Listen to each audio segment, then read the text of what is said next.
Habol ni Liza ang kanyang hininga habang pinagmamasdan ng sarili sa sira-sirang salamin sa gilid ng kanyang lumang kotse.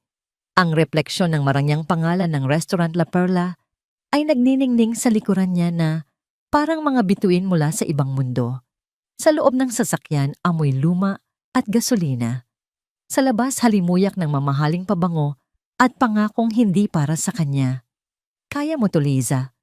Bulong niya sa sarili ang mga salita ay halos hindi makalabas sa nanunuyo niyang lalamunan.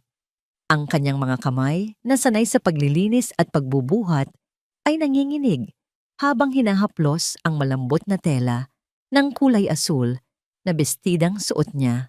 Hiram.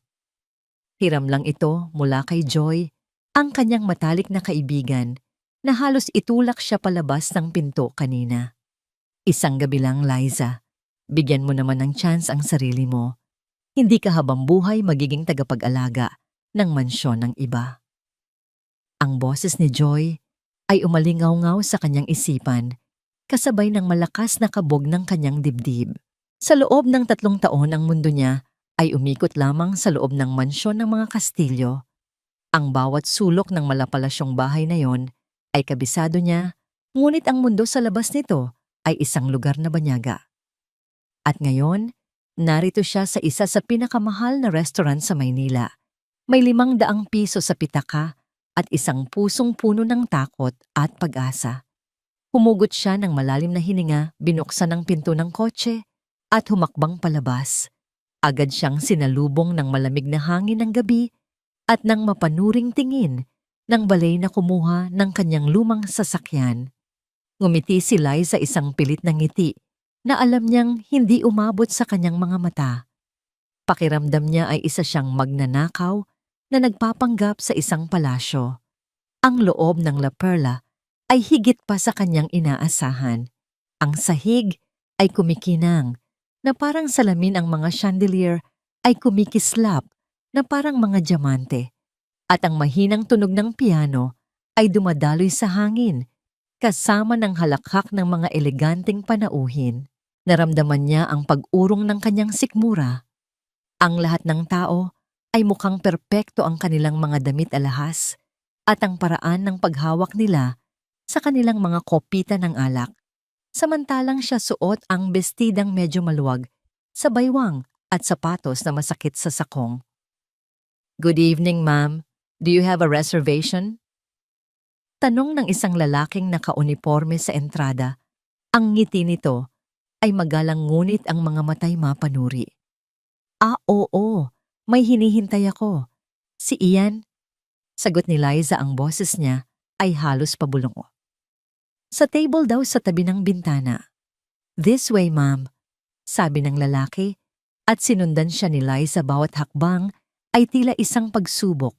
Pakiramdam niya lahat ng mata ay nakatuon sa kanya, pinag-uusapan ang kanyang hiram na damit at ang kanyang pagiging hindi nababagay sa lugar. Nang sa wakas ay narating niya ang mesa, isang maliit na paraiso na may puting mantel kumikinang na kubyertos at isang kandilang sumasayaw. Sa gitna bahagya siyang nakahinga. Ang tanawin mula sa bintana ay perpekto, ang mga ilaw ng syudad ay parang mga hiyas na nakakalat sa dilim.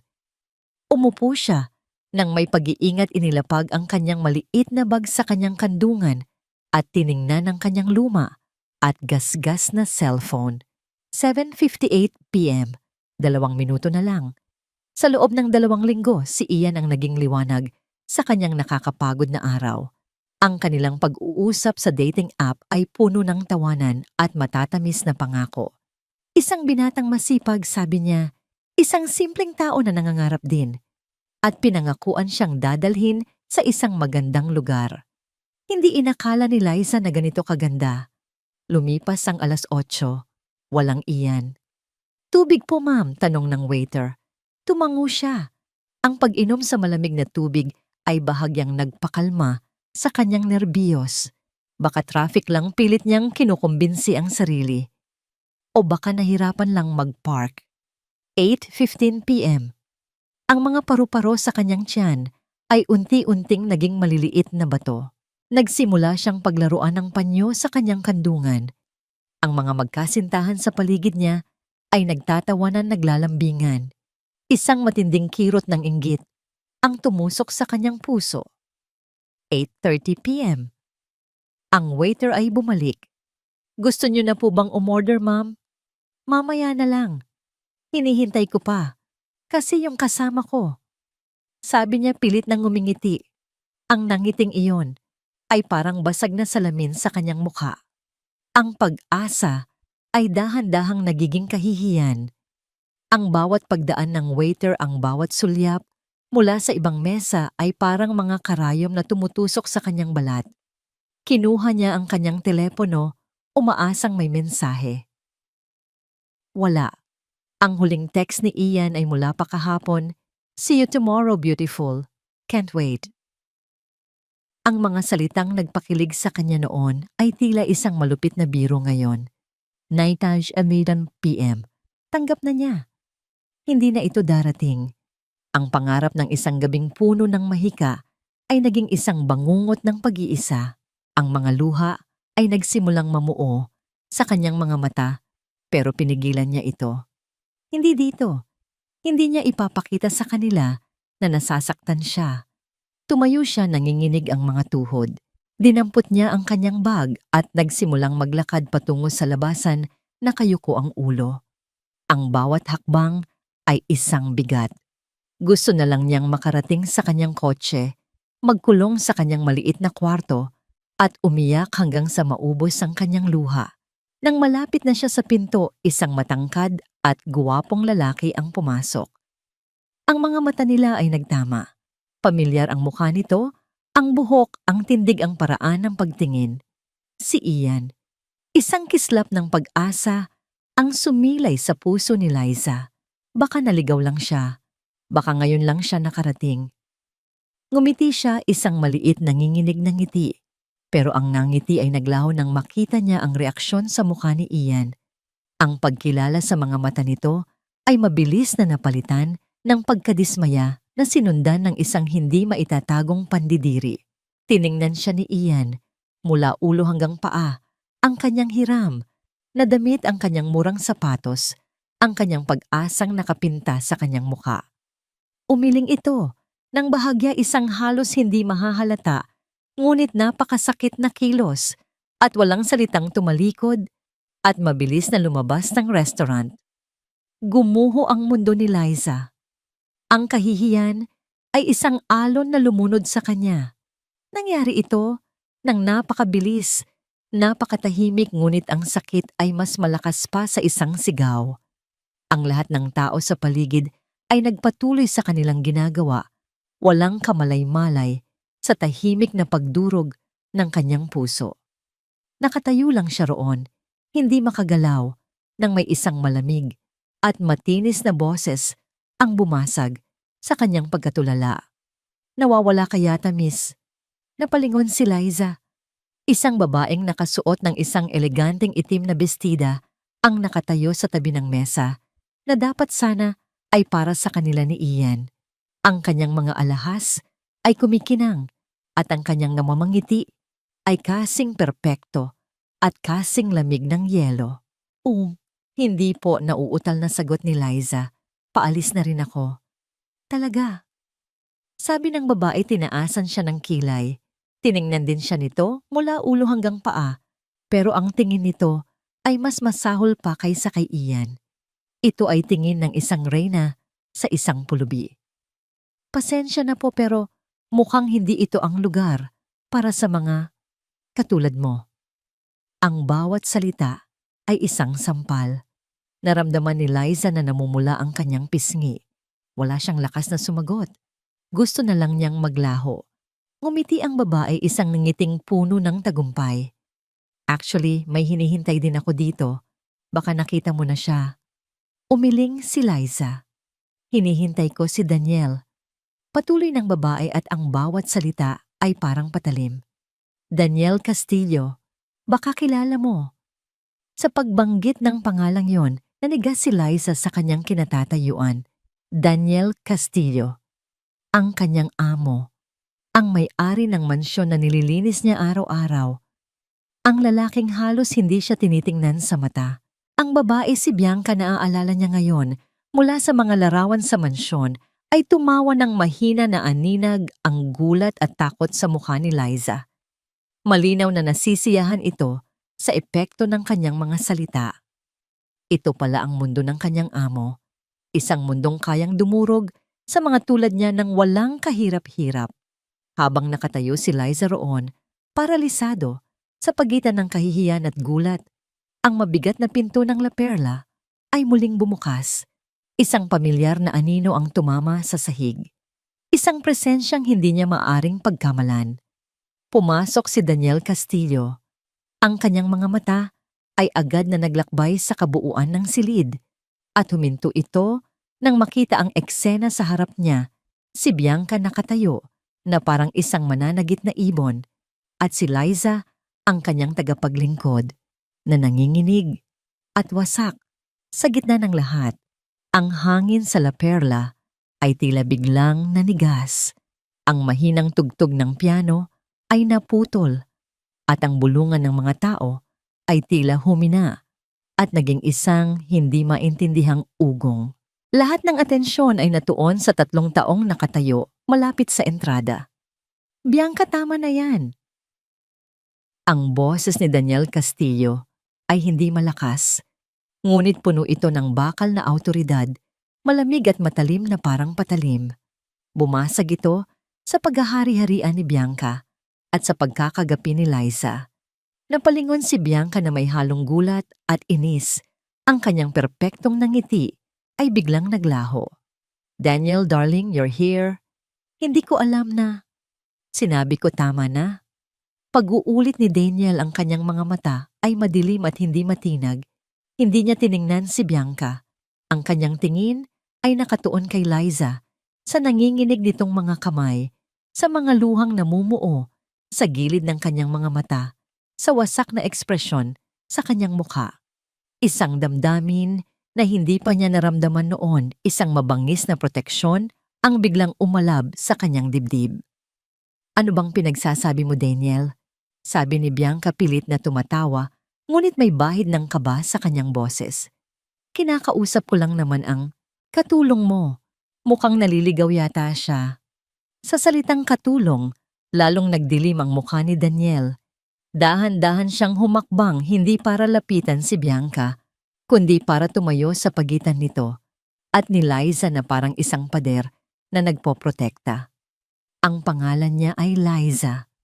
Mariin niyang sabi, ang bawat salita ay may bigat.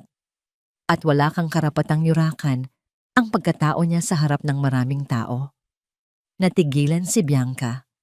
Ang kanyang mukha ay namula sa galit at kahihiyan. How dare you! Ipinagtatanggol mo siya sa akin. Daniel, empleyado mo lang siya. At ikaw ano kita? Ganti ni Daniel, ang kanyang boses ay mas lalong lumamig. Humingi ka ng tawad sa kanya. Ano halos mapasigaw si Bianca. Hindi ako hihingi ng tawad sa isang hamak na. Ngayon din, ang utos ay pinal. Ang katahimikan ay nakakabingi. Ang lahat ng mga mata ay nakatuon sa kanila. Nakita ni Liza ang pag-aalab ng galit sa mga mata ni Bianca, isang galit na ipinupukol hindi kay Daniel, kundi sa kanya. Sa isang iglap, tumalikod si Bianca. This is absurd. Sigaw niya at mabilis na naglakad palabas ng restaurant. Ang tunog ng kanyang mga takong ay parang putok ng baril sa sahig na marmol. Nang mawala na si Bianca, ang tensyon ay bahagyang nawala, ngunit napalitan ito ng isang nakakailang na katahimikan. Lahat ay nakatingin pa rin. Naramdaman ni Liza na para siyang isang isdang iniyahon mula sa tubig, hindi makahinga, nakabuyangyang para pagpiestahan ng lahat. Yumuko siya, gusto na lang niyang lamunin ng lupa. Liza? Mahinang tawag ni Daniel. Hindi siya makatingin. Sir, pasensya na po. Hindi niya pinatapos ang kanyang sasabihin. Sa isang kilos na gumulat, hindi lang kay Liza, kundi sa lahat ng nakakita, marahan niyang hinawakan ang braso ni Liza. Ang kanyang hawak ay magalang ngunit matatag. Halika na. Aalis na tayo dito. Walang nagawa si Liza kundi magpatianod. Pakiramdam niya ay isa siyang manika habang inaakay siya ni Daniel palabas ng restaurant palayo sa daan-daang mapanuring mga mata. Ang mundo sa paligid niya ay tila lumabo. Ang tanging malinaw lang ay ang init ng kamay ni Daniel sa kanyang braso. Isang init na parehong nagbibigay ng kapanatagan at takot. Nang makalabas sila sa malamig na hangin ng gabi, dinala siya ni Daniel sa kanyang sasakyan, isang makintab at itim na luxury car na malayong malayo sa luma niyang kotse. Pinagbuksan siya nito ng pinto na parang isang prinsesa, isang kilos na lalong nagpagulo sa kanyang isipan. Pumasok siya sa loob at ang halimuyak ng mamahaling leather at ang katahimikan sa loob ng sasakyan ay tila nagmula sa ibang planeta. Umikot si Daniel at umupo sa driver's seat. Sa loob ng ilang sandali, walang nagsalita. Tanging ang mahinang ugong lang ng makina ang maririnig.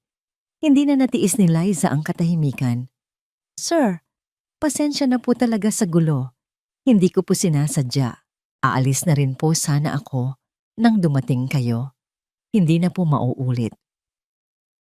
Ang mga salita ay lumabas mula sa kanya na parang isang litanya ang litanya ng isang empleyadong natatakot na mapagalitan na natatakot na mawalan ng trabaho. Hindi sumagot si Daniel. Pinaandar niya ang sasakyan at nagsimulang magmaneho palayo sa La Perla. Ang mga ilaw ng syudad ay dumadaan sa bintana, nagpipinta ng mga anino sa seryoso niyang mukha.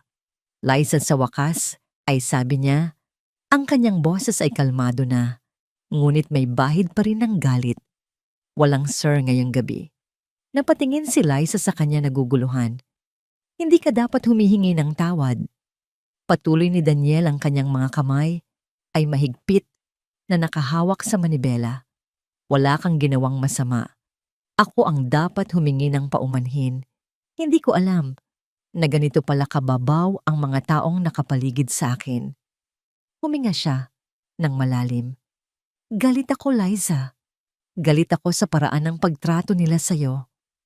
Ang sinseridad sa kanyang boses ay tumagos sa puso ni Liza. Hindi ito ang kanyang amo na seryoso at malayo. Ito ay isang lalaking nagpapakita ng isang emosyong hindi niya inaasahan pagsisisi at pagkalinga.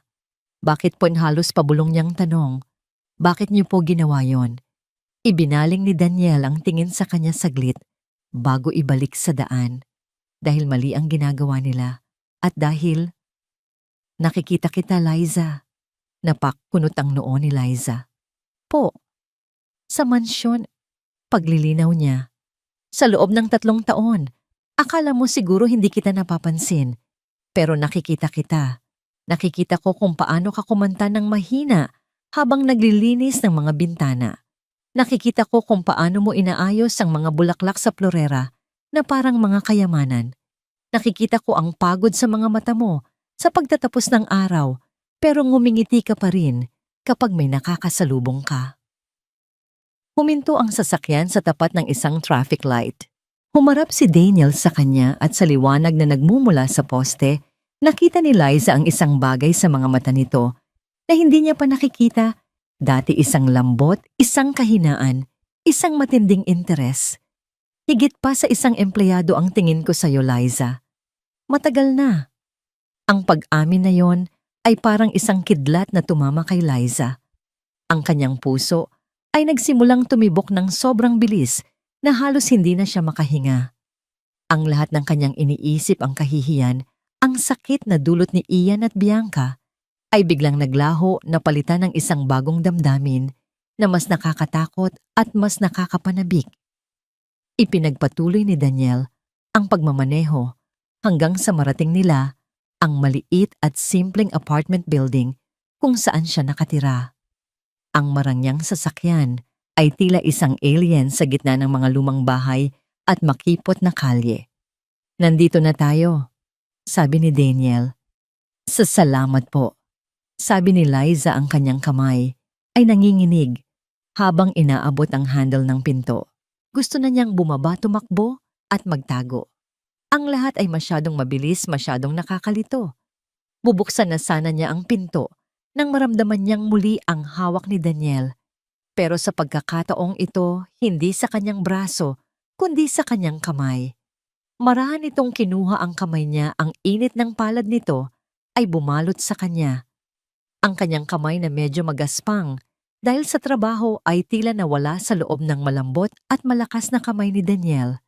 "Liza?" Sabi niya, ang kanyang boses ay malumanay na ngayon. Napilitan siyang lumingon at salubungin ang kanyang tingin. Ang kanilang mga mukha ay ilang pulgada na lang ang pagitan. Nakikita niya ang bawat detalye ng mukha nito, ang malalalim nitong mga mata, ang mga guhit sa gilid ng mga ito kapag siya'y seryoso ang paraan ng pagkurba ng kanyang mga labi. Huwag mong hayaan na sila ang magsabi kung sino ka. Bulong ni Daniel, ang kanyang mga mata ay nangungusap. Huwag mong hayaan ang isang gabi na sirain ang napakagandang bagay na nasa sayo. Tumingin siya sa kanilang magkahawak na kamay. "Para sa akin, espesyal ka." Binitawan niya ang kamay ni Liza.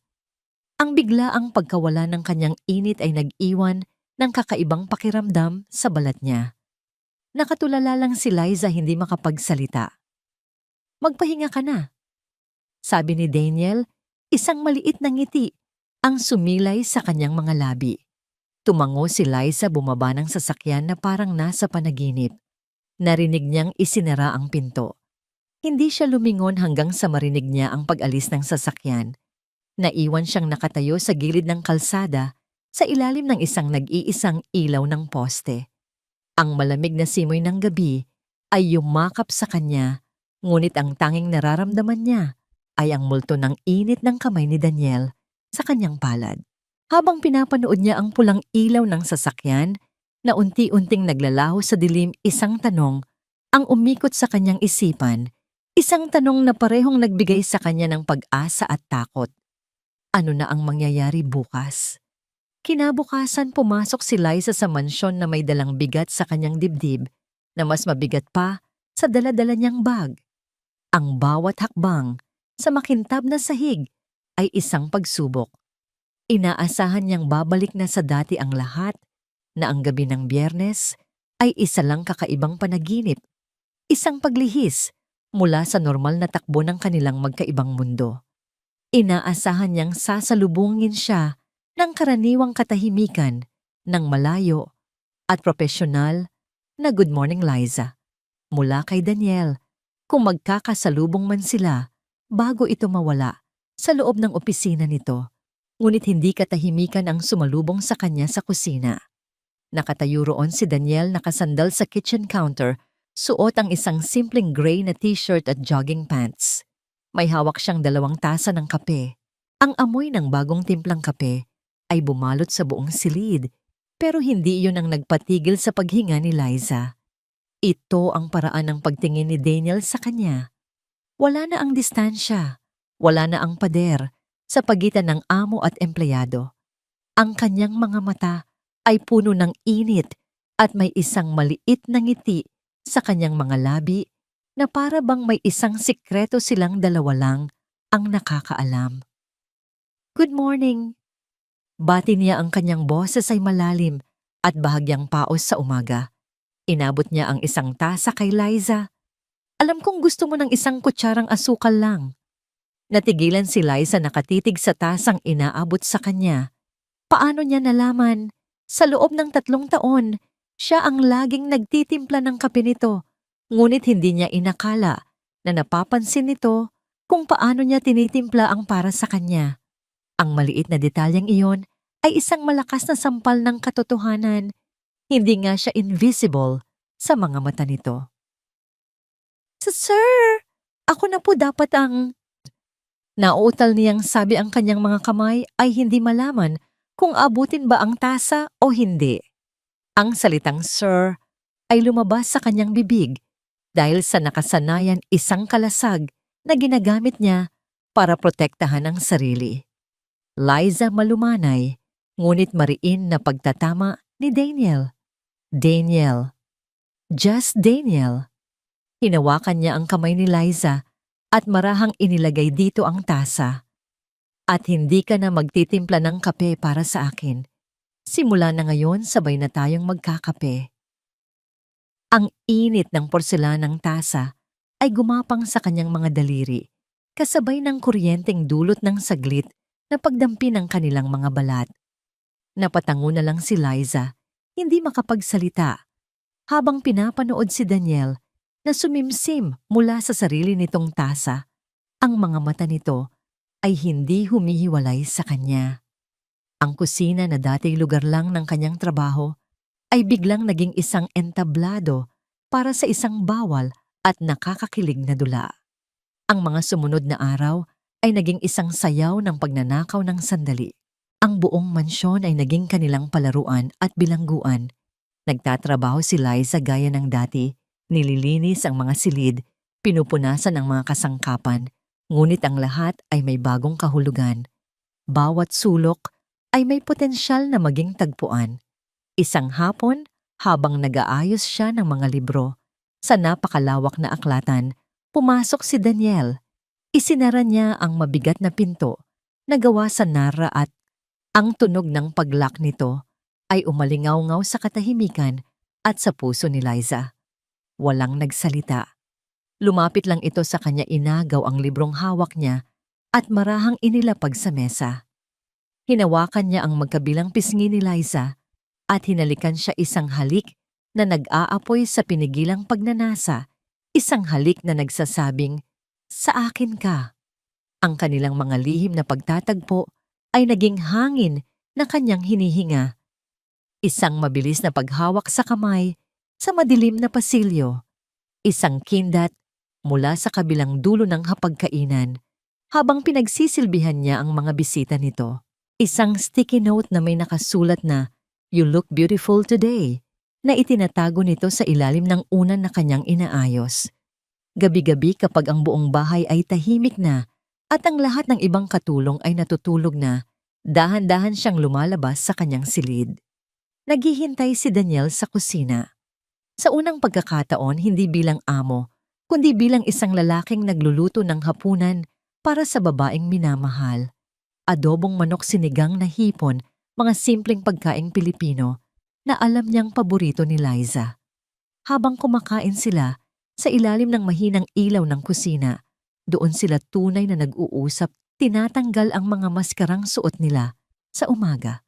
Doon niya nalaman ang pangarap ni Liza na magkaroon ng sariling flower shop.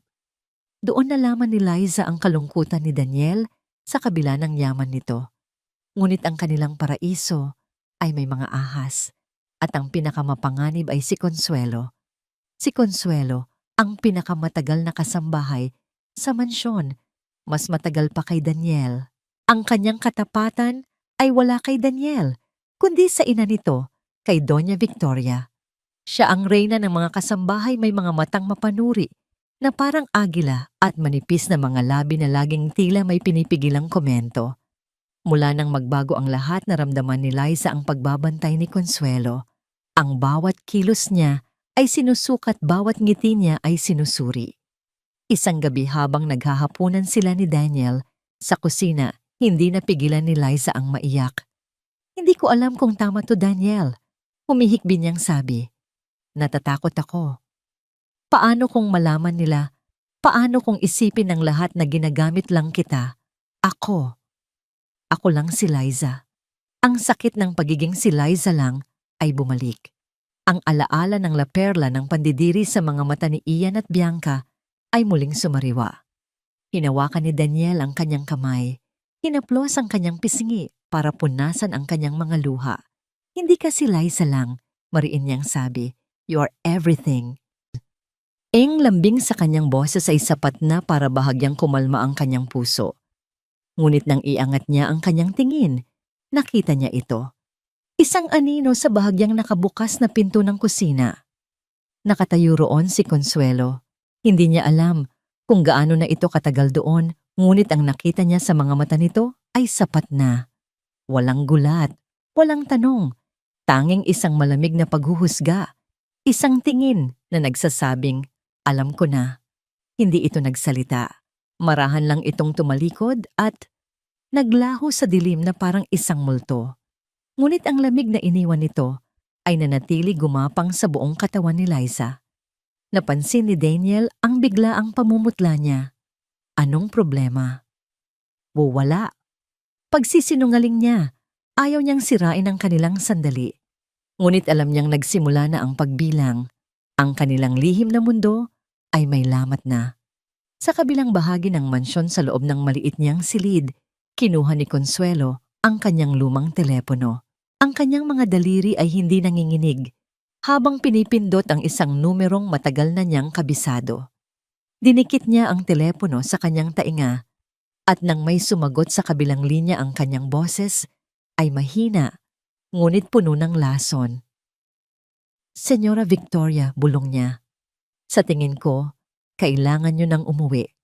May problema po dito sa pamamahay ninyo. Ang pagdating ni Doña Victoria Castillo ay parang isang biglaang pagbabago ng panahon.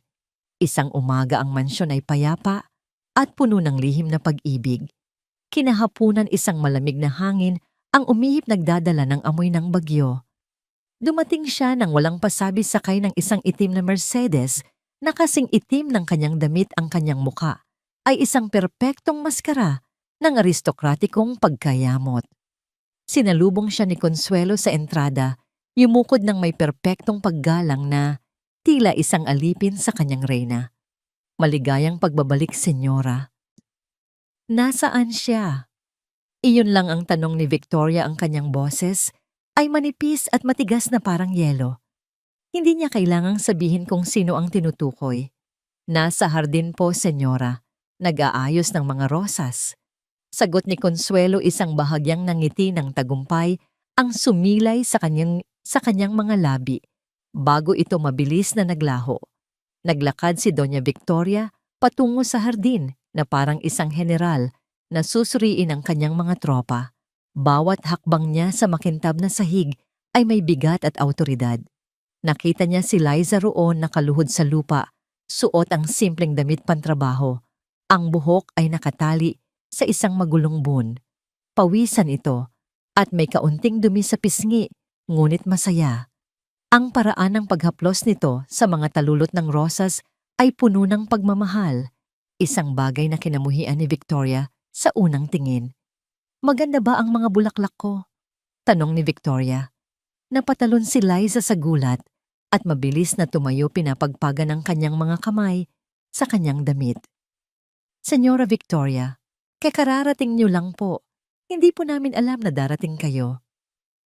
Halata nga mo ninanditing ko. Sabi ni Victoria, ang kanyang mga mata ay sinusuri si Liza mula ulo hanggang paa na parang isang mamahaling gamit na may depekto.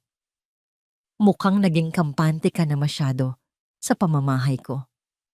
Naramdaman ni Liza ang pag-atras ng kanyang dila. Hindi po, senyora. Nagtatrabaho lang po ako.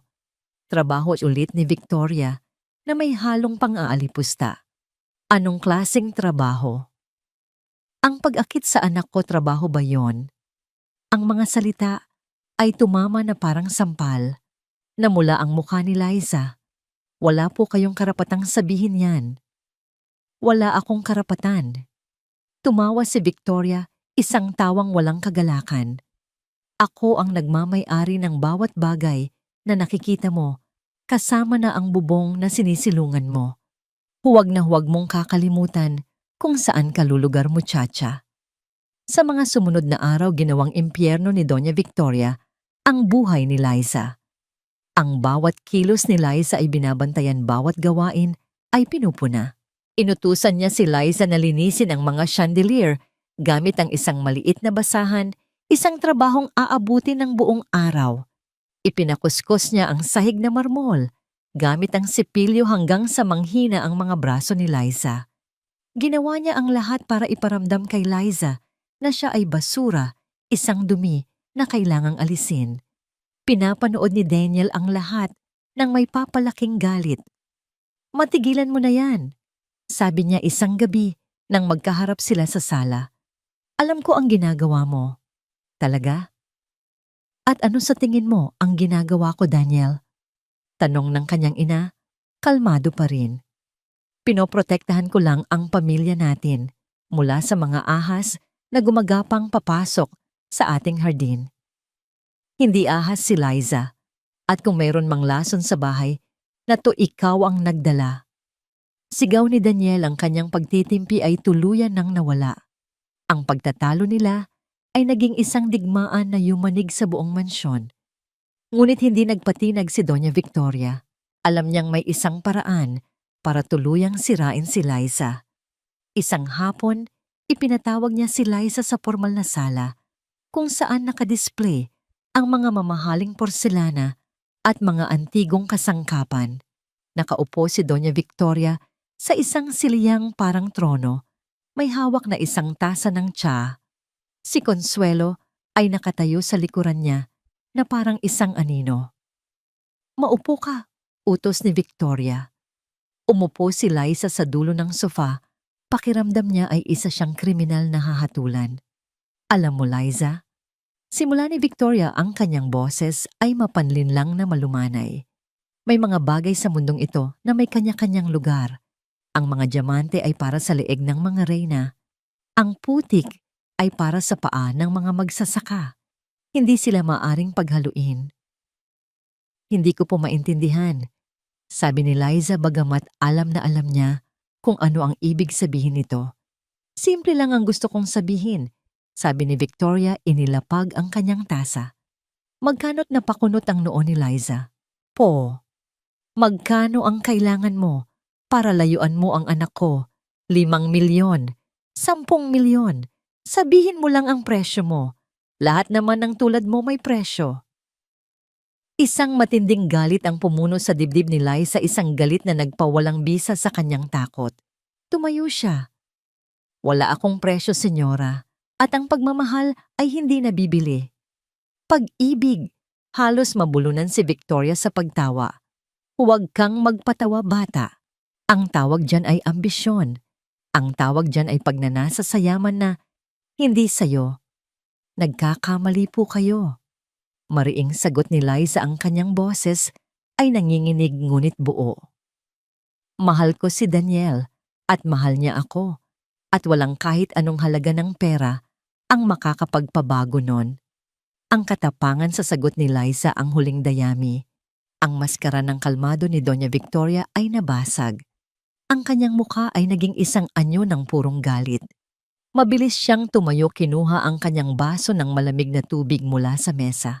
Kung hindi kita madadaan sa pera, sabi niya, ang kanyang mga mata ay nag-aapoy, dadaanin kita sa kahihiyan. At sa isang mabilis na kilos, ibinuhos niya ang buong laman ng baso sa mukha ni Liza. Ang malamig na tubig ay gumulat kay Liza, tumulo ito sa kanyang buhok, sa kanyang damit, kasabay ng kanyang mga luha ng kahihiyan at sakit.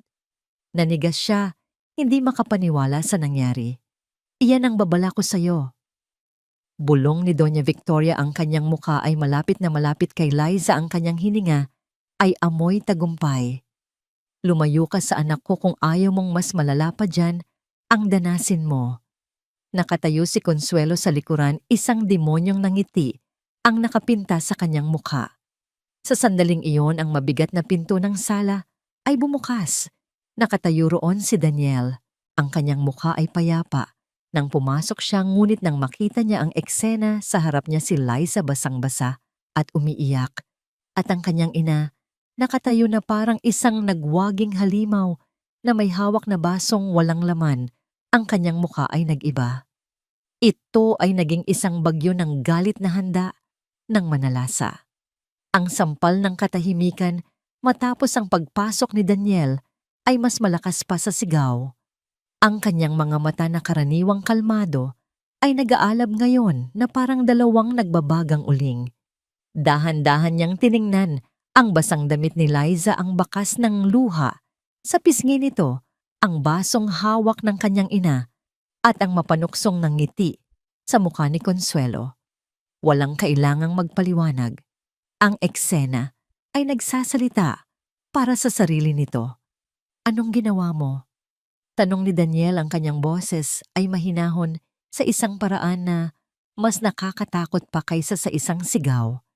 Tinaas ni Doña Victoria ang kanyang baba, hindi natitinag. Tinuturuan ko lang ng leksyon ang mga taong hindi alam ang kanilang lugar. Isang bagay na dapat matagal mo nang ginawa. Sa pamamahay ko, halos pabulong na sabi ni Daniel, sa harap ko binastos mo ang taong mahal ko. Ang pag-amin diretso walang pag-aalinlangan at puno ng galit ay yumanig sa buong silid. Si Liza na basang-basa pa rin ay napatingin kay Daniel. Ang sakit sa kanyang puso ay panandaliang napalitan ng pagkamangha. Ngunit ang mukha ni Doña Victoria ay naging isang maskara ng purong puot. Walang hiya ka, sigaw niya. Ipagpapalit mo ang sarili mong ina para sa isang hamak na katulong na yan isang manggagamit, isang ahas. Isa pang salita laban sa kanya ma. Banta ni Daniel, humakbang siya palapit na parang isang leon na handang protektahan ang kanyang teritoryo at sisiguraduhin kong pagsisisihan mo. Hindi makapaniwala si Doña Victoria sa narinig. Ang kanyang sariling anak, tinatanggihan siya para sa isang babaeng walang walang pangalan, walang yaman. Ang kahihiyan ay mas masakit pa sa anumang sampal. Tapos na tayo, Daniel. Sabi niya, ang kanyang boses ay naging kasing lamig ng yelo.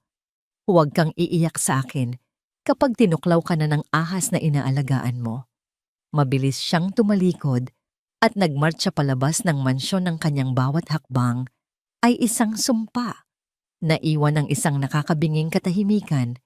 Kinabukasan sa isang tahimik at mamahaling cafe sa Makati, nagtagpo ang dalawang anino. Si Bianca nakasuot ng isang eleganteng puting damit at malalaking salaming pang-araw. At si Consuelo, nakasuot ng kanyang simpleng uniforme, tila isang langgam sa tabi ng isang porselanang manika. Nagawa mo ba ang sinabi ko? Tanong ni Bianca, hindi man lang tinatanggal ang kanyang salamin. Hindi ganoon kadali, Senyora Bianca. Sagot ni Consuelo habang hinahalo ang kanyang kapeng, hindi naman niya iniinom. Laging nakabantay si Senyor Daniel para siyang asong ulol na nagbabantay sa kanyang buto. Ngumisi si Bianca. Lahat ng aso ay may kahinaan. Inilapag niya ang isang maliit na kahon na nababalot ng pelus sa mesa. Binuksan niya ito. Sa loob isang kwintas na diamante ang kumislap ng marahas sa ilalim ng ilaw. Ito, para sa'yo, bilang paunang bayad sa iyong katapatan. Nanlaki ang mga mata ni Consuelo.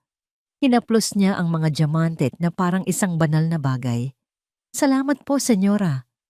At ito, sabi ni Bianca, kinuha ang isa pang bagay mula sa kanyang Hermes bag.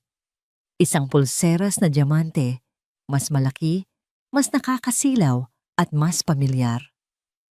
Ang kailangan mong gawin. Ang plano ay simple ngunit demonyo.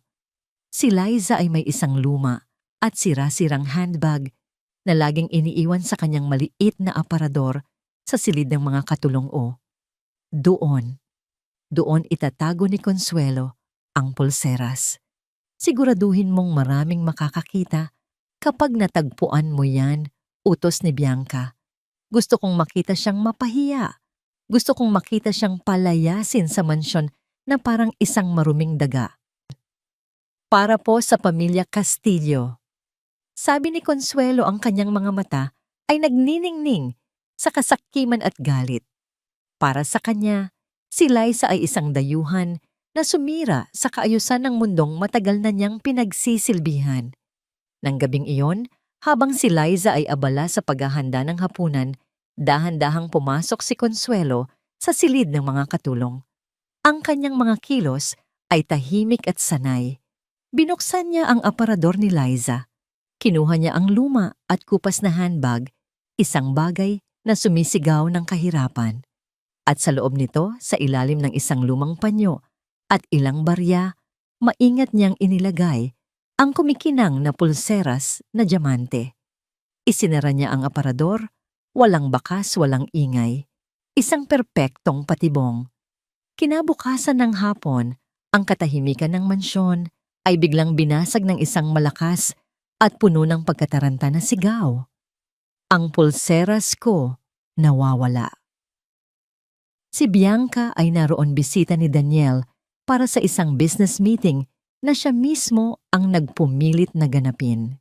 Nakatayo siya sa gitna ng sala, ang kanyang kamay ay nakahawak sa kanyang pulsuhan, ng kanyang muka ay isang perpektong larawan ng gulat at pagkawala. Bianca, anoong problema? Tanong ni Daniel na halatang naiirita sa eksena. Ang pulseras ko, Daniel, yung bigay mo pa sa akin dati. Dito ko lang inilapag sa mesa habang nagbabasa ako. Ngayon wala na. Nagtipon ang mga kasambahay kasama si Liza na nag-aalala sa nangyayari. Baka naman kung saan mo lang nailagay, sabi ni Daniel. Hindi sigurado ako.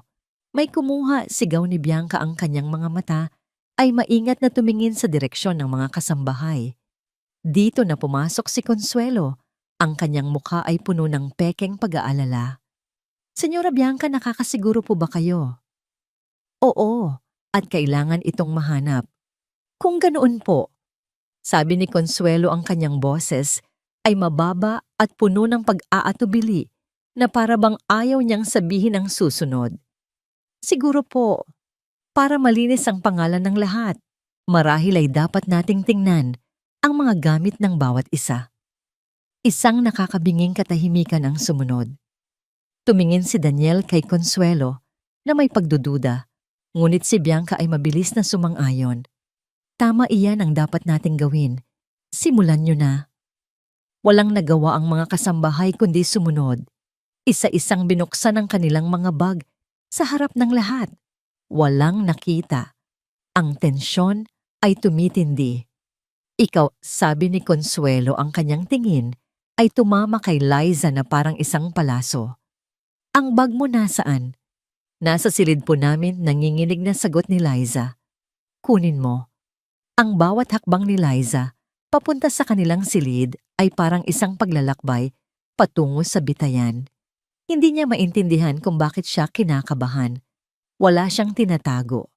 Pagbalik niya, hawak ang kanyang luma at kupas na handbag, lahat ng mata ay nasa kanya.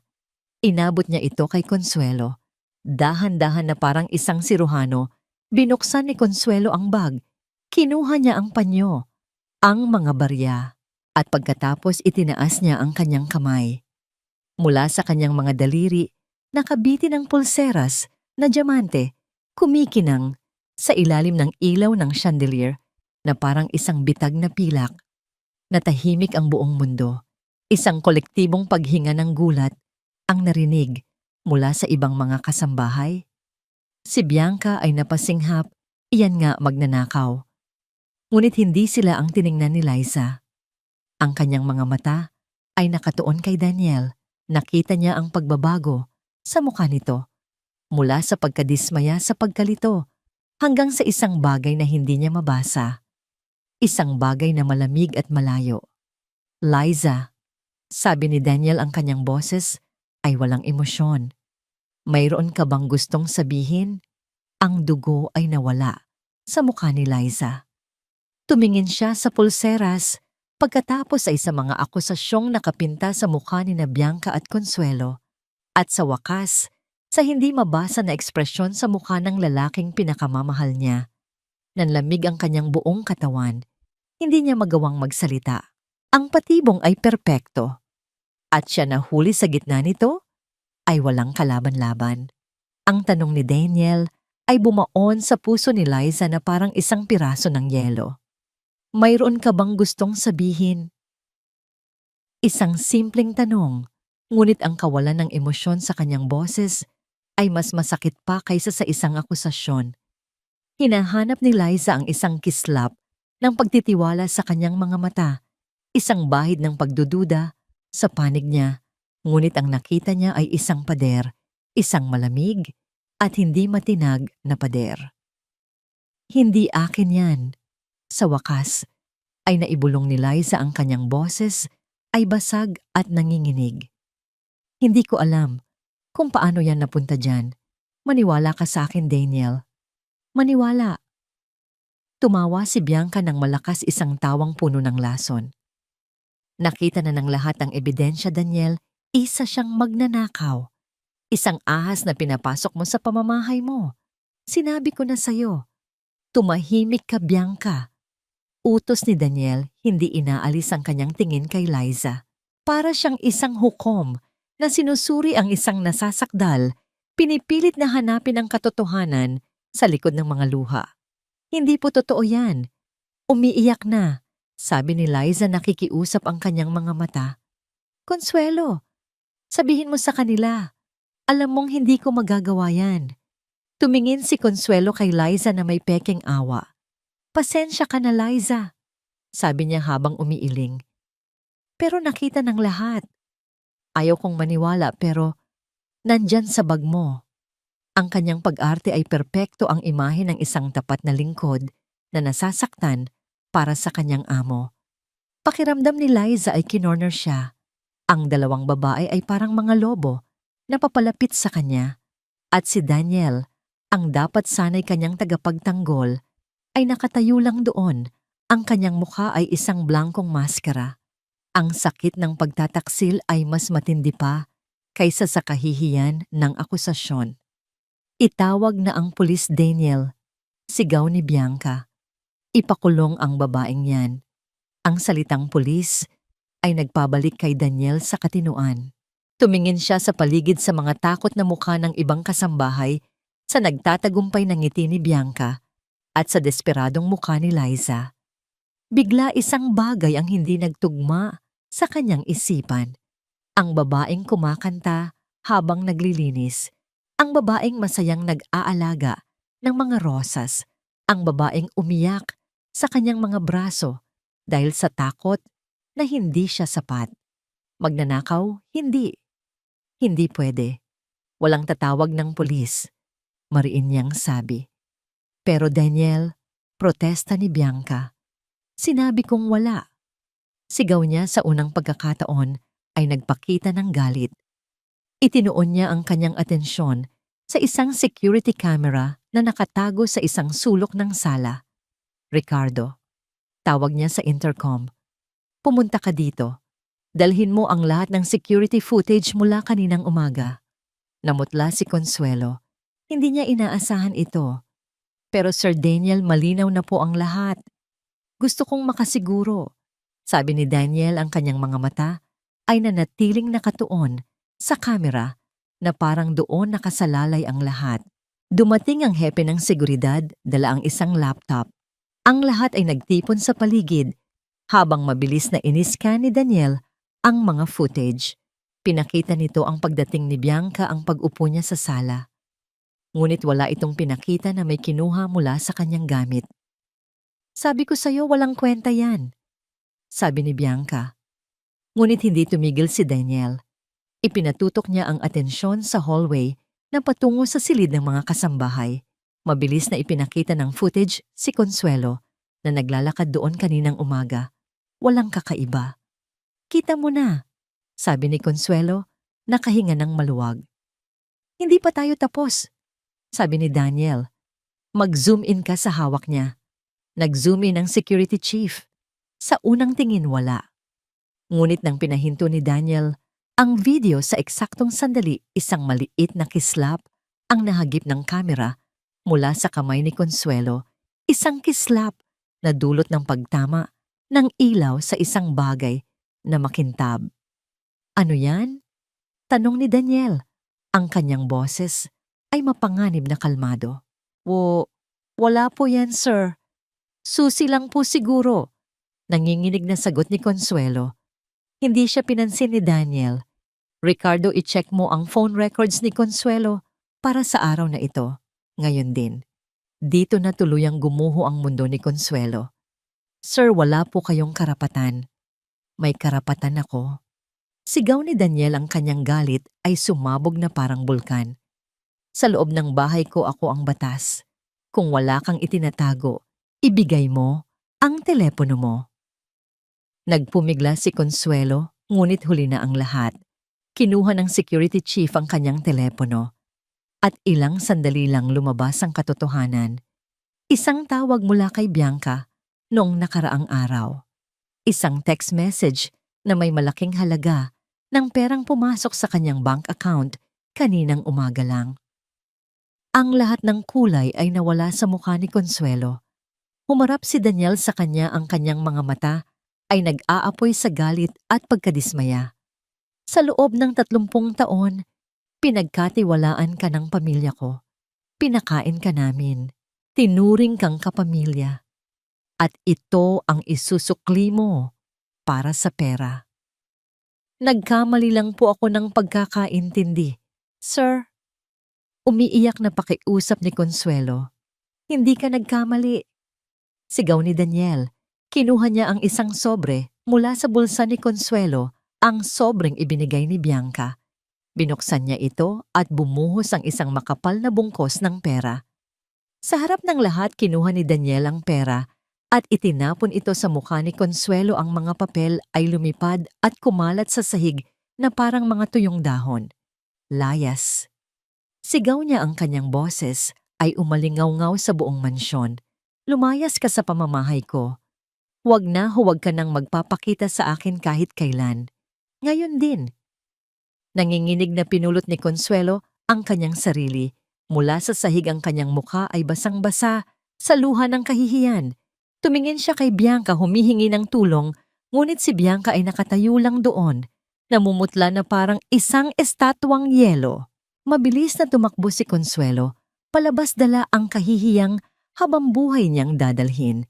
Pagkatapos humarap si Daniel kay Bianca, ang galit sa kanyang mukha ay napalitan ng isang bagay na mas malala, isang malamig na pandidiri. At ikaw, sabi niya, ang kanyang boses ay halos pabulong. Tapos na ang lahat ng business deals natin. Ang pamilya mo, ang kumpanya mo, lahat ng may kaugnayan sa'yo, ayaw ko nang makita. Lumabas ka na rin, bago pa may magawa ako na pareho nating pagsisisihan. Daniel, hindi mo to pwedeng gawin sa akin. Nagmamakaawang sabi ni Bianca. Nagawa mo to sa sarili mo, sabi ni Daniel bago tumalikod sa kanya isang pinal na pagtalikod. Walang nagawa si Bianca kundi umalis. Ang kanyang pagkatalo ay kumpleto at nakakahiya. Nang sa wakas ay tumahimik na ang lahat, tanging ang mga hikbi na lang ni Liza ang maririnig. Nakaupo siya sa sahig, yakap ang kanyang mga tuhod, nanginginig pa rin sa mga nangyari. Dahan-dahang lumapit si Daniel sa kanya. Lumuhod siya sa harap niya, ang kanyang mukha ay puno ng pagsisisi. Liza, patawarin mo ako. Umiling si Liza. Akala ko hindi ka naniwala sa akin. Nagduda ako. Pag-amin niya, ang kanyang boses ay puno ng sakit. Kahit isang segundo lang nagduda ako. At iyon ang pinakamalaking pagkakamali ko. Patawarin mo ako, Liza. Inangat ni Liza ang kanyang ulong puno ng luha. Nakita niya ang sinseridad at sakit sa mga mata ni Daniel. Walang salitang yumakap si Daniel sa kanya, isang yakap na mahigpit at puno ng pangako. Naramdaman ni Liza ang pagtibok ng puso nito, mabilis at malakas, katulad ng sa kanya. Isinubsob niya ang kanyang mukha sa dibdib nito at doon umiyak ng umiyak, inilalabas ang lahat ng takot at sakit. Hindi na ito mangyayari ulit. Bulong ni Daniel sa kanyang buhok. Hinahaplos ito ng paulit-ulit. Hinding-hindi na kita hahayaang masaktan pa. Simula ngayon, ipagsisigawan ko sa buong mundo. Hindi na tayo magtatago. Hinawakan niya ang mukha ni Liza, pinunasan ng kanyang mga luha. Panahon na para malaman ng lahat kung sino ka sa buhay ko. Ang mga araw matapos ang pag-aakusa ay tila isang mahabang panaginip na may kasamang lagnat. Ang mansyon na dati puno ng mga lihim at ninanakaw na sandali ay naging isang tahimik na larangan ng digmaan. Ang pagpapatalsik kay Consuelo ay nag-iwan ng isang malaking puwang sa hirarkiya ng mga katulong, at ang balita tungkol sa pagtataksil nito ay kumalat na parang apoy, nag-iwan ng takot at pag-iingat sa bawat isa. Para kay Liza, ang bawat paggising ay isang pakikibaka. Kahit napatunayan na ang kanyang kawalang sala, ang laso ng akusasyon ay nanatili. Ang mga tingin ng ibang kasambahay ay nagbago, ang iba'y may awa, ang iba'y may inggit at ang iba'y may pagdududa pa rin. Pakiramdam niya ay isa siyang basag na salamin na pilit pinagdudugtong. Ngunit ang pinakamatinding digmaan ay nasa loob ng puso ni Daniel. Ang kanyang telepono ay walang tigil sa pagtunog. Mga tawag mula sa kanyang ina na puno ng mga sumpa at banta. Mga tawag mula sa ama ni Bianca, isang makapangyarihang negosyante na nagbabantang sisirain ang lahat ng pinaghirapan ni Daniel. Ang mga kasosyo sa negosyo ay biglang naging mailap. Ang mundo na kanyang kinagisnan, isang mundong binuo sa mga alyansa at reputasyon, ay unti-unting gumuho sa kanyang paligid. Isang gabi, natagpuan siya ni Liza sa kanyang opisina, nakaupo sa dilim, nakatitig sa kawalan, isang baso ng whiskey ang nasa kanyang kamay. Ang ilaw lamang mula sa bintana ang nagbibigay liwanag sa kanyang mukha na nagpapakita ng mga guhit ng pagod at alalahanin na hindi pa niya nakita dati. "Daniel?" Mahinang tawag ni Liza mula sa pintuan. Napalingon ito at sa isang saglit nakita ni Liza ang isang lalaking pagod na sa pakikipaglaban. Ngunit nang makita siya nito, isang maliit na ngiti ang sumilay sa kanyang mga labi at ang bigat sa kanyang mga balikat ay tila bahagyang gumaan. "Liza, halika, pasok ka." Lumapit si Liza, umupo sa silya sa tapat ng kanyang mesa. "Ayos ka lang?" Tumawa si Daniel, isang tawang walang saya. "Ang pamilya ko ay nagbanta na itatakwil ako. Ang kumpanya ng mga Alcantara ay nag-pull out ng lahat ng kanilang investments. Ang tingin sa akin ng buong business community ay isang baliw na ipinagpalit ang kanyang imperyo para sa'yo." Tiningnan niya si Liza ng diretso sa mata. "Pero ang sagot sa tanong mo ay oo. Mas ayos pa ako kaysa dati." Ang kanyang mga salita ay dapat sana'y nagbigay ng kapanatagan, ngunit para kay Liza ang mga ito ay parang mga tinik na tumusok sa kanyang puso. Ang bawat sakripisyo ni Daniel ay isang pabigat sa kanyang konsensya. "Ako ang may kasalanan ng lahat ng to," sabi niya, ang kanyang boses ay puno ng pait. "Kung hindi na lang ako pumunta sa restaurant na yon. Kung hindi na lang tayo." Hindi niya matapos ang sasabihin. Tumayo si Daniel, lumibot sa mesa at lumuhod sa harap niya, hinawakan ang kanyang mga kamay. "Huwag. Huwag na huwag mong iisipin yan." Mariin niyang sabi, ang kanyang mga mata ay nag-aalab. "Liza, bago ka dumating ang buhay ko ay isang magandang kasinungalingan. Mayaman ako, matagumpay, pero walang laman. Bawat araw ay pare-pareho lang. Bawat ngiti, peke. Bawat kasunduan, walang kahulugan. Ikaw ang nagbigay ng kulay. Ikaw ang nagbigay ng dahilan. Pero sinisira ko ang buhay mo." "Umiiyak na," sabi ni Liza. "Pabigat lang ako sa'yo." "Pabigat?" Umiling si Daniel. "Ikaw ang angkla ko, Liza. Ikaw ang nagpapanatili sa akin na hindi malunod sa lahat ng kababawan na to." Tumingin siya sa malayo na para bang may nakikitang isang malinaw na landas sa gitna ng kaguluhan. "Sawa na akong magtago. Sawa na akong magpaliwanag. Sawa na akong ipaglaban ka sa dilim." Bumalik siya sa kanyang mesa at may kinuha mula sa isang drawer. Isang makapal at eleganteng sobre. Iniabot niya ito kay Liza. Nanginginig ang mga kamay ni Liza habang binubuksan ito. Sa loob, isang formal na paanyaya na nakaimprinta sa ginto. "The Annual Star of Hope Charity Ball, an evening of elegance and philanthropy." Ang pinakamalaki, ang pinakamahalaga, ang pinakaprestihiyosong social event ng taon. Isang gabi kung saan ang lahat ng makapangyarihan, mayaman at sikat sa Maynila ay nagtitipon sa iisang bubong. Isang lugar kung saan ang isang bulong ay maaaring magsimula o magwakas ng isang karera. Isang lugar kung saan si Bianca at ang kanyang ina ay siguradong mga reyna. Napaangat ang tingin ni Liza kay Daniel. Ang kanyang mga mata ay puno ng pagkalito at takot. Gusto kong ikaw ang maging date ko. Sabi ni Daniel, ang kanyang boses ay kalmado, ngunit puno ng determinasyon. Gusto kong pumasok doon, na hawak ang kamay mo. Gusto kong ipakilala ka sa lahat hindi bilang empleyado ko, kundi bilang ang babaeng mahal ko. Walang maskara, walang lihim. Ang alok ay parang isang suntok sa sikmura ni Liza. Ang kanyang unang reaksyon ay umatras tumanggi. Ang ideya na pumasok sa lungga ng mga leon na halos kumain sa kanya ng buhay ay nakakaparalisa. Naalala niya ang mga mapanuring tingin sa La Perla, ang mga masasakit na salita ni na Bianca at Doña Victoria. Iyon ay sa isang maliit na restaurant lang. Ano pa kaya sa isang ballroom na puno ng daan-daang tulad nila? Hindi ko kaya, Daniel. Halos pabulong niyang sabi. Kukutsain lang nila ako. Pagtatawanan ka lang nila. Sisirain natin ang ating mga sarili. Hindi. Mariin na sabi ni Daniel. Titingnan ka nila, oo. Magbubulungan sila. Huhusgahan ka nila. Pero sa pagtatapos ng gabi, isa lang ang makikita nila na masaya ako. Na sa unang pagkakataon, sa buhay ko, totoo ako. At ikaw ang dahilan nun. Lumapit siya at hinawakan ang kanyang mukha.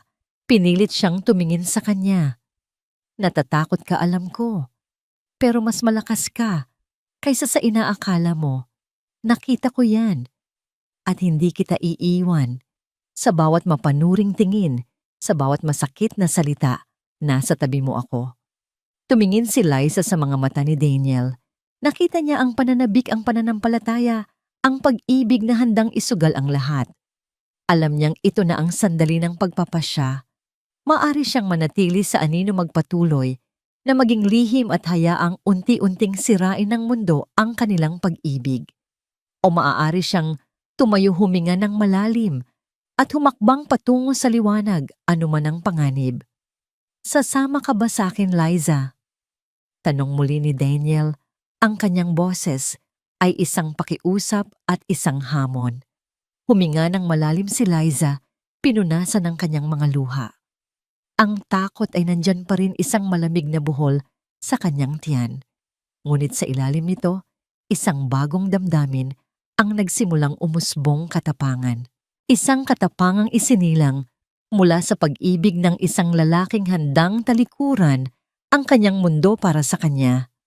Kung kaya nitong isugal ang lahat, sino siya para tumanggi? Tumingin siya sa paanyaya. Pagkatapos ay kay Daniel. Isang maliit, ngunit matatag na ngiti ang sumilay sa kanyang mga labi. Oo, sabi niya, at sa pagsabi ng salitang iyon, naramdaman niyang may nagbago sa loob niya. Isasama ako sa iyo. Ang araw ng Star of Hope Charity Ball ay dumating na parang isang pelikula. Para kay Liza ito ay nagsimula hindi sa kaba kundi sa pagkamangha. Ginising siya ni Daniel hindi para magtrabaho, kundi para sabihing, ngayong araw trabaho kong alagaan ka. Isang itim na van ang dumating sa mansyon bago pa man sumikat ang araw. Mula rito ay bumaba ang isang grupo ng mga tao na tila mga engkantong galing sa ibang mundo. Mga glam squad, sabi ni Daniel. May isang sikat na makeup artist na laging nasa mga magazine, isang hairstylist na kilala sa pag-ayos ng buhok ng mga artista at isang fashion stylist na may dalang mga rack ng mga damit na mas mahal pa sa kinikita ni Liza sa loob ng 10 taon. Dinala nila si Liza sa master suite ang silid na dati nililinis niya at ginawa itong isang 5-star salon. Sa unang pagkakataon, siya ang pinagsilbihan. Minasahe ang kanyang mga paa. Nilagyan ng kung ano-anong mamahaling cream ang kanyang mukha. Inayusan ang kanyang mga kuko. Sa bawat paghipos, sa bawat pag-aasikaso, naramdaman ni Liza na unti-unting natutuklap ang balat ng pagiging si Liza lang at lumalabas ang isang babaeng hindi niya kilala. You have beautiful skin, sabi ng makeup artist. And your eyes, they tell a story. Ang kapal ng buhok mo, sabi ng hairstylist. Perfect for an elegant updo.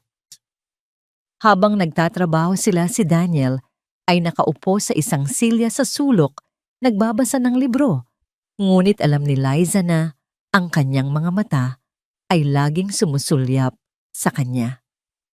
Ang kanyang presensya ay isang tahimik na suporta, isang angkla sa gitna ng nagbabagong alon ng kanyang pagkatao. Ang pinakamatinding pagsubok ay ang paglalakad. Kinuha ng stylist ang isang pares ng silver strappy high heels na may takong na kasing taas ng kanyang mga pangarap.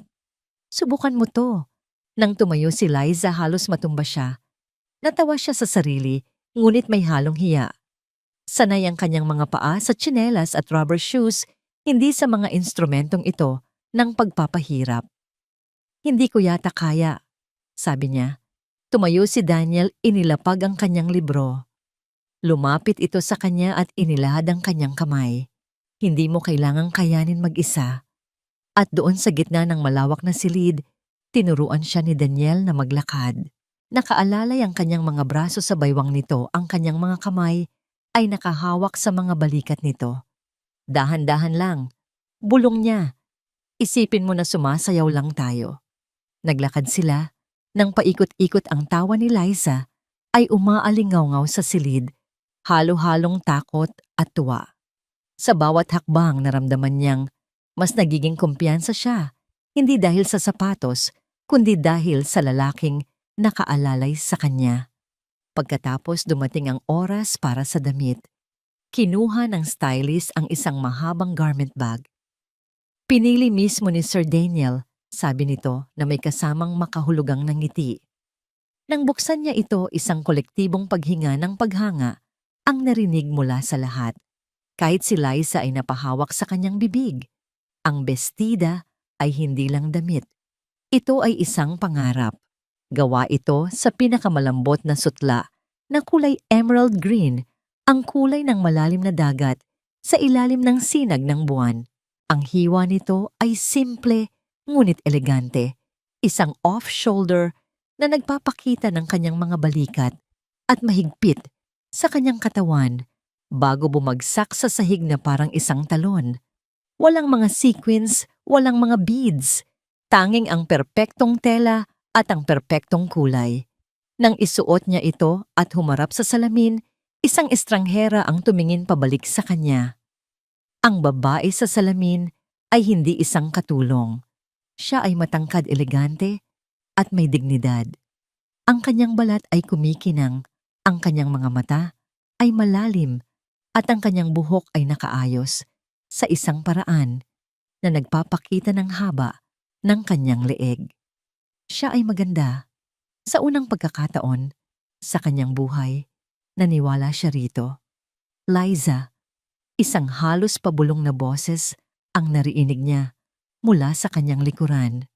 Napalingon siya. Nakatayo roon si Daniel. Hindi na suot ang kanyang pangbahay na damit, kundi isang perpektong itim na tuxedo. Ngunit hindi ang damit nito ang nakita ni Liza. Ito ay ang kanyang mga mata. Nakatitig ito sa kanya na parang ngayon lang siya nakakita ng isang tunay na bituin. Ang kanyang bibig ay bahagyang nakabukas. Ang kanyang paghinga ay tila nahinto. Dahan-dahan itong lumapit sa kanya. Kinuha nito ang isang maliit na itim na kahon mula sa kanyang bulsa. Binuksan niya ito.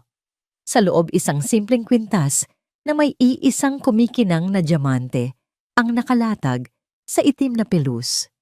Ito para sa'yo. Sabi niya, ang kanyang boses ay bahagyang nanginginig. Tumalikod si Liza, hinawi ang kanyang buhok at naramdaman niya ang malamig na metal at ang mainit na mga daliri ni Daniel sa kanyang batok habang isinusuot nito ang kwintas.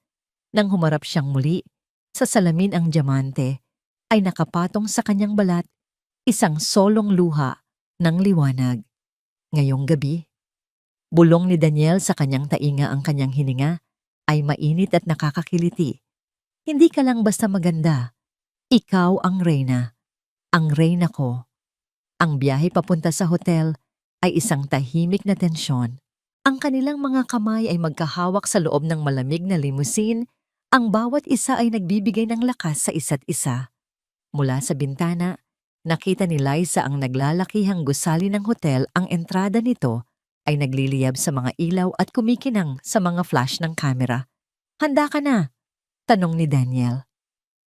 Huminga ng malalim si Liza, pinisil ang kamay ni Daniel. "Basta't kasama kita." Nang huminto ang sasakyan, isang balay ang mabilis na nagbukas ng pinto sa gilid ni Daniel. Ngunit hindi ito bumaba. Lumibot ito sa loob ng sasakyan at siya mismo ang nagbukas ng pinto para kay Liza. Inilahad nito ang kanyang kamay. Nang humakbang si Liza palabas ng sasakyan at tumayo sa red carpet, ang mundo ay tila huminto sa pag-ikot. Ang bulungan ng mga tao ay biglang tumahimik, napalitan ng isang sabay-sabay na pag-click ng daan-daang kamera. Ang mga flash ay sumabog na parang isang bagyo ng kidlat, pansamantalang bumulag sa kanya. Ang mga reporters ay nagsisiksikan, sumisigaw ng iisang tanong. Sino siya? Sino ang kasama ni Daniel Castillo? Naramdaman niya ang paghigpit ng hawak ni Daniel sa kanyang baywang, isang matatag na presensya sa gitna ng kaguluhan. Iginiya siya nito sa red carpet. Ang kanyang mukha ay kalmado at mayabang na parang isang hari na ipinapakilala ang kanyang reyna. Hindi yumuko si Liza. Hindi siya nagtago sa likod ni Daniel.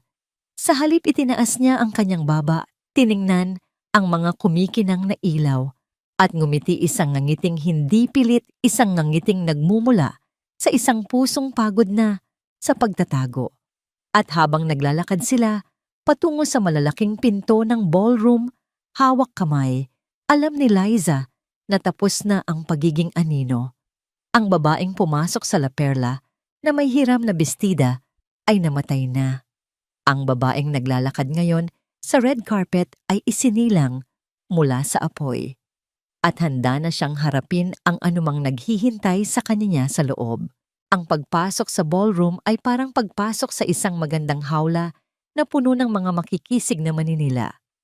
Ang buong lugar ay naliligo sa ginintuang ilaw mula sa mga higanteng chandelier. Ang tunog ng isang string quartet at ang halakhak ng alta sosyedad ay pumuno sa hangin. Ngunit sa pagpasok ni Daniel at Liza, ang lahat ng iyon ay humina at naging isang malakas na bulungan. Sino yan? Hindi pamilyar ang mukha niya. Mukha siyang simple. Sigurado ka bang hindi siya naligaw? Tingnan mo ang suot niya. Maganda, pero sino siya? Ang mga bulong ay parang mga bubuyog na lumilipad sa paligid ng tainga ni Liza. Naramdaman niya ang daan-daang matang nakatutok sa kanya. Sinusuri ang bawat hibla ng kanyang damit, bawat kilos ng kanyang katawan.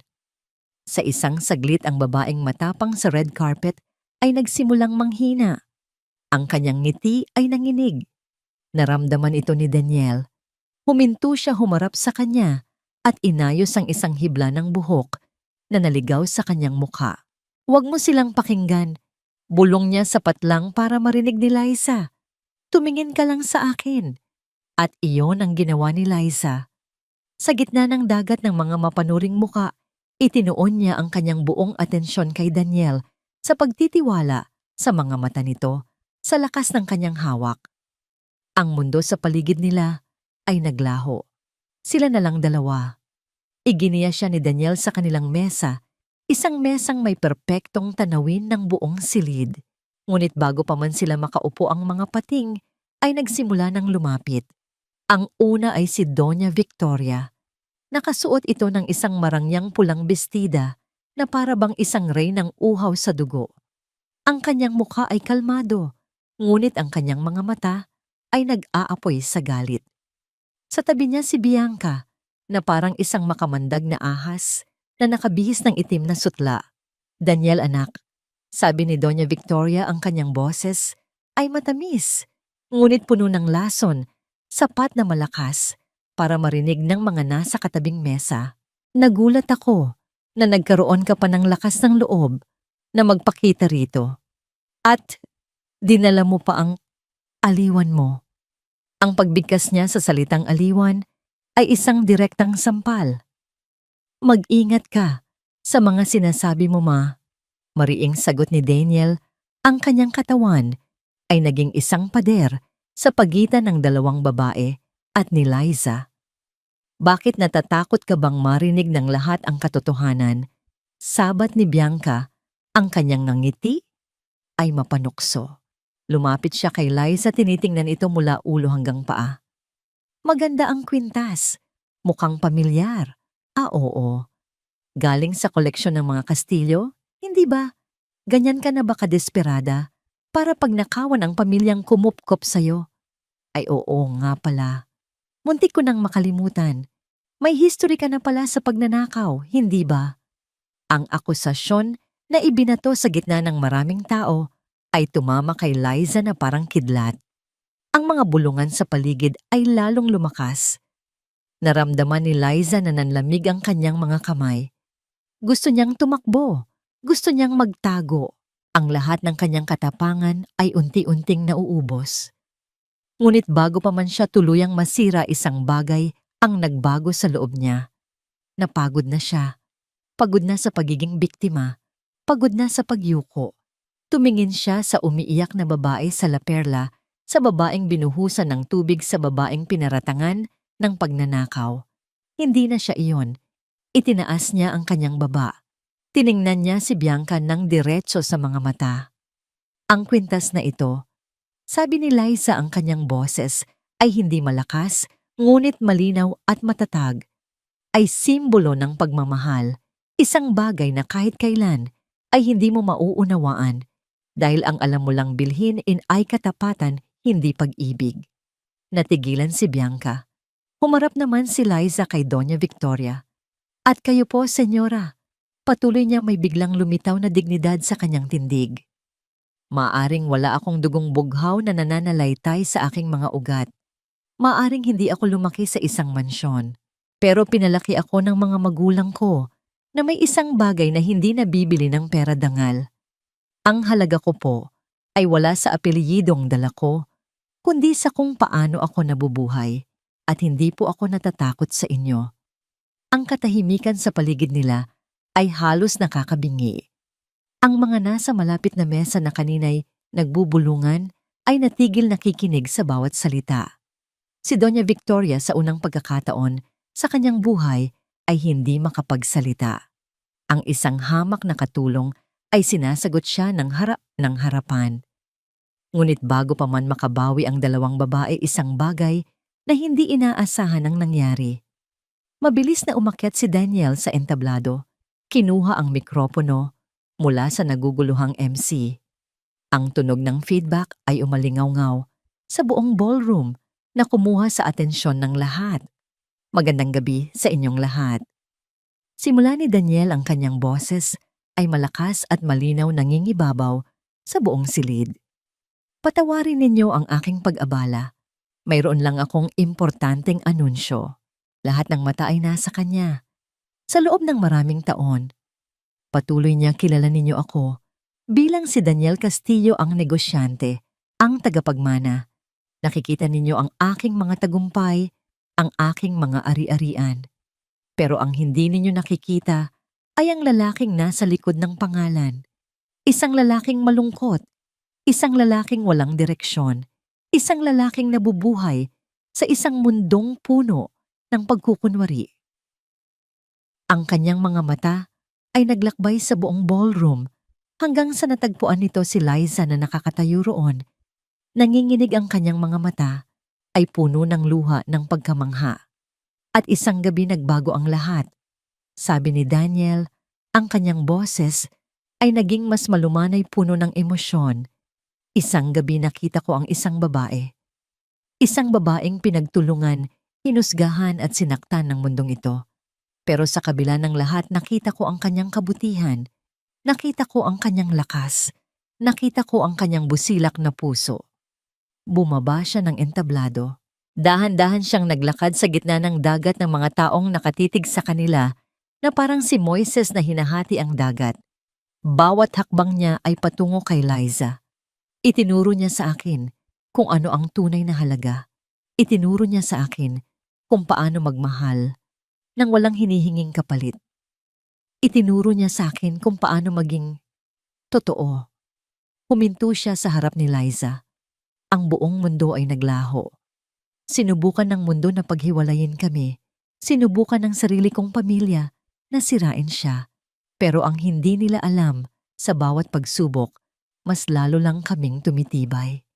Sa harap ng daan-daang pinakamakapangyarihang tao sa Maynila, sa harap ng kanyang ina at ni Bianca, na ngayon ay mga estatwa na lang ng pagkagapi, dahan-dahang lumuhod si Daniel Castillo sa isang tuhod.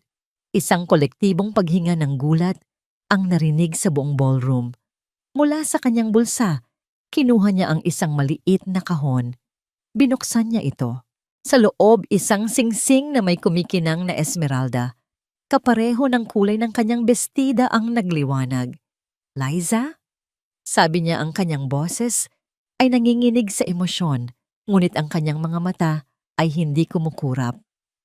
"Hindi ko maipapangako sa iyo ang isang perpektong mundo, pero maipapangako ko sa iyo ang aking mundo. Ipapangako kong poprotektahan ka, igagalang ka, at mamahalin ka sa bawat araw ng aking buhay." Sa harap nilang lahat, tumingin siya sa mga mata ni Liza na ngayon ay umaagos na sa luha ng kaligayahan. "Will you marry me?" Ang tanong ay umalingaw-ngaw sa nakakabinging katahimikan. Walang humihinga, walang gumagalaw. Ang lahat ay naghihintay. Tumingin si Liza kay Daniel na nakaluhod sa harap niya, ang lalaking isinuko. Ang lahat para sa kanya. Ngumiti siya, isang ngiting nagmula sa kaibuturan ng kanyang kaluluwa, isang ngiting puno ng pag-ibig, pasasalamat at tagumpay. "Oo." Bulong niya, halos hindi marinig. Ngunit sa katahimikan ng ballroom, ang kanyang sagot ay kasing lakas ng isang kulog. "O Daniel, papakasalan kita." At sa sandaling iyon, ang katahimikan ay nabasag na palitan ng isang malakas na palakpakan na yumanig sa buong hotel, sinilyuhan ng isang pag-ibig na isinilang, sa kahihiyan sinubok ng apoy, at ngayon, ipinagdiriwang sa harap ng buong mundo. Ang gabi ng charity ball ay hindi lang isang anunsyo. Ito ay isang lindol na yumanig sa pundasyon ng alta sosyedad ng Maynila. Kinabukasan, ang kanilang mga mukha ay nasa pabalat ng bawat pahayagan at bawat entertainment blog. Ang milyonaryo at ang kanyang Cinderella, isang alok na yumanig sa Maynila. Ang pag-ibig na sumira sa mga panuntunan. Ang kwento nila ay naging isang modernong alamat, pinag-usapan sa bawat coffee shop at boardroom. Para sa marami, si Liza ay isang inspirasyon. Para sa iilan, lalo na sa bilog ni na Doña Victoria at Bianca, siya ay isang kaaway na nagtagumpay. Ang mga sumunod na linggo ay isang pagsubok ng kanilang katatagan. Tinupad ni Doña Victoria ang kanyang banta. Pansamantala niyang itinakwil si Daniel, tinanggalan ng access sa ilang family assets at sinubukang gamitin ang kanyang impluwensya para pahirapan ang negosyo nito. Ngunit huli na ang lahat. Ang pag-ibig ni Daniel kay Liza ay hindi na isang kahinaan. Ito na ang kanyang pinakamalaking kalakasan. Sa bawat problemang ibinato sa kanya, mas lalo lang siyang naging determinado. Nagpakasal sila hindi sa isang malaking katedral na puno ng mga taong hindi naman nila kilala, kundi sa isang maliit at pribadong seremonya sa tabing dagat ng Batangas sa paglubog ng araw. Ang mga dumalo ay iilan lang: si Joy, ang matalik na kaibigan ni Liza, kasama ang kanyang pamilya na lumipad pa mula sa probinsya, at ilang tapat na kaibigan at empleyado ni Daniel. Habang naglalakad si Liza sa buhanginan patungo kay Daniel, suot ang isang simpleng puting bestida. Walang mamahaling alahas, maliban sa singsing sa kanyang daliri. Naramdaman niya ang tunay na kayamanan. Hindi ito ang pera o ang pangalan. Ito ang pagmamahal na nakikita niya sa mga mata ng lalaking naghihintay sa kanya, isang pagmamahal na dumaan sa apoy at lumabas na mas puro at mas matatag. Minamahal kita, hindi dahil sa kung sino ka, kundi dahil sa kung sino ako kapag kasama kita, sabi ni Daniel sa kanyang panata habang hawak ang mga kamay ni Liza. Minamahal kita dahil nakita mo ako Noong panahong pakiramdam ko ay invisible ako. Sagot ni Liza, ang kanyang mga luha ay mga patak ng purong kaligayahan. Hindi sila bumalik sa mansyon para mamuhay bilang amo at alipin. Bumalik sila bilang mag-asawa, bilang magkapantay. Ngunit alam ni Liza na para maging buo ang kanilang tagumpay, kailangan niyang tumayo sa sarili niyang mga paa. Isang araw, kinausap niya si Daniel. "Ayokong maging asawa lang ng isang milyonaryo," sabi niya. "Gusto kong tuparin ang pangarap ko. Gamit ang isang bahagi ng kanilang pinagsamang pera bilang puhunan, hindi bilang regalo, kundi bilang isang business loan na babayaran niya." Binuksan ni Liza ang kanyang sariling flower shop sa isang maliit na pwesto sa Quezon City. Tinawag niya itong Liza's Blooms. Sa simula, mahirap. Kaunti lang ang customer, ngunit ang kanyang pagmamahal sa mga bulaklak, ang kanyang natural na talento sa pag-aayos, at ang kanyang sinserong pakikitungo sa mga tao ay unti-unting napansin. Ang kanyang mga likha ay hindi lang basta mga bulaklak sa isang florera. Ang mga ito ay mga kwentong isinalin sa mga talulot at dahon. Naging kilala ang kanyang shop hindi dahil asawa siya ni Daniel Castillo, kundi dahil sa ganda at puso ng kanyang trabaho. Pinatunayan niya sa mundo at higit sa lahat sa kanyang sarili na hindi siya isang babaeng nangangailangan ng pagsagip. Siya ay isang reyna na nagtayo ng sarili niyang kaharian. Makalipas ang 2 taon, isang maaraw na linggo ng hapon, ang malawak na hardin ng mansyon ng mga Castillo ay hindi na isang lugar ng trabaho para kay Liza. Ito na ang kanyang paraiso. Ang mga rosas na dati inaalagaan niya bilang isang empleyado ay mas namumukadkad ngayon na parang alam nilang ang nag-aalaga sa kanila ay ang tunay na ginang ng tahanan. Sa gitna ng damuhan, isang maliit na kumot ang nakalatag. Nakaupo roon si Daniel, masaya at payapa, habang kinikiliti ang isang maliit na batang babae na may mga matang kasing lalim ng sa kanya at ngiting kasing tamis ng kay Liza. Ang kanilang anak, si Victoria Rose o Via, isang pangalan na kapwa nagbibigay pugay sa nakaraan at sumisimbolo sa isang bagong simula. Si Liza suot ang isang simpleng bestida at nakayapak sa damuhan ay naglalapag ng isang basket ng merienda. Ang kanyang flower shop ay isa ng matagumpay na negosyo. Mayroon na siyang 2 branch. Ngunit ang kanyang paboritong lugar pa rin ay dito sa hardin kasama ang kanyang pamilya. Habang nagtatawanan sila, isang anino ang tumakip sa kanilang liwanag. Napatingin silang lahat. Nakatayo sa di kalayuan sa may pintuan ng terrace si Doña Victoria. Matagal na silang hindi nagkita. Matapos ang kasal, isinara nito ang pinto sa kanila. Ngunit ang balita ng pagkakaroon ng apo ay isang lamat na unti-unting sumisira sa pader ng kanyang pagmamatigas. Nakatayo lang ito roon, hindi sigurado, puno ng pinaghalong pagsisisi at pride. Si Liza, sa halip na magpakita ng galit o takot, ay ngumiti.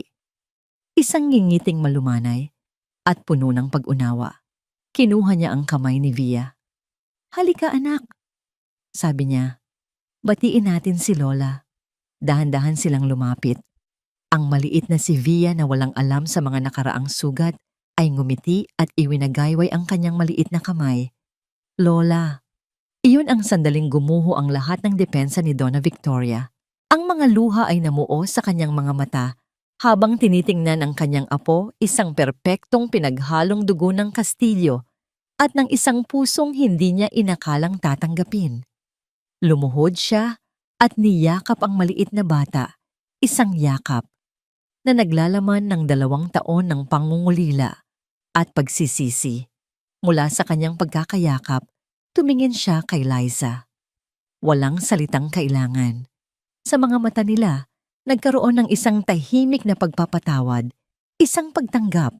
Lumapit si Daniel at inakbayan ng kanyang ina at asawa, 3 henerasyon, isang pamilya. Buo sa wakas. Nang gabing iyon, habang natutulog si Via sa kanyang kuna nakatayo, sina Daniel at Liza sa balkonahe, nakatingin sa hardin na naliligo sa liwanag ng buwan. Niyakap ni Daniel si Liza mula sa likuran, ipinatong ang kanyang baba sa balikat nito. Naalala mo ba yung gabi sa La Perla? Tanong ni Daniel. Ngumiti si Liza. Paano ko makakalimutan iyon, ang pinakamasakit at pinakamagandang gabi ng buhay ko?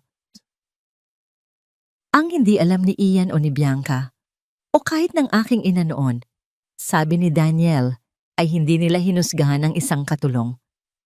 Hinusgahan nila ang babaeng magiging sentro ng mundo ko. Humarap si Liza sa kanya at hinaplos ang kanyang pisngi. At ang hindi mo alam noon, sabi niya, ay hindi ka nagsagip ng isang kawawang babae. Ginising mo ang isang reyna na natutulog lang. Hinalikan nila ang isa't isa, isang halik, na hindi na ninanakaw, hindi na pinaglalaban. Isang halik na payapa at panatag na parang pag-uwi.